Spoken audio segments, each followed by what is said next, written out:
Jealous তো ভিতরে ভিতরে সবারই কাজ করেছে অবশ্যই। ওনারা যখন 3 লাখ টাকা নিতেন আমি নিতাম 10 লাখ। এই মিলু ভাই আমাকে নিয়ে ঘুরেছে, মিলু ভাই 2.5 লাখ টাকা নিচ্ছে, আমি নিচ্ছি 10 লাখ। আমেরিকাতে প্রথম আমি মিলু ভাই যেহেতু আমাকে নিয়ে অনেক ঘুরেছে, অনেক কষ্ট করেছে আমাকে নিয়ে, আমি মিলু ভাইয়ের প্রথম আমেরিকা সফরটা আমি করিয়ে দিয়েছিলাম। আচ্ছা, ইন্ডিয়ান প্রমোটার দেব ঘোষ তখন ছিল, ইন্ডিয়ান প্রমোটার ছিল। এই আলম কিন্তু প্রমোটার ছিল না। আমি যখন 99-এ প্রথম যাই, জলি মুখার্জি ওই যে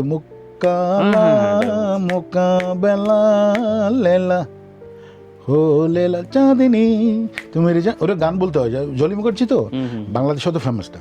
তো এই জলি মুখার্জি ছিল, মৌলি গাঙ্গুলি ছিল, ডলি ছিল, আমি ছিলাম, কাজল ছিল, কৌতুক। এই টিমটা আমরা গিয়েছিলাম 99-এ 9টা শোর জন্য। তো একটা শো আলম কিনে নিয়েছিলেন ওই সময় নিউ ইয়র্কের জন্য। ইয়র্ক কলেজে এটা হয়েছিল, সাকসেসফুল শো। তখন থেকে আলমের সাথে আমার পরিচয়।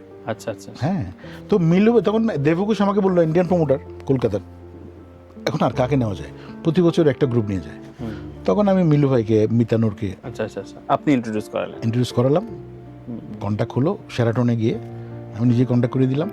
এবং ফিমেল সিঙ্গার ছিল কনক চাবা, ওদের টিম, ওই টিমটা। আর ইন্ডিয়াতে কারা ছিল আমি জানি না, এই আর কি।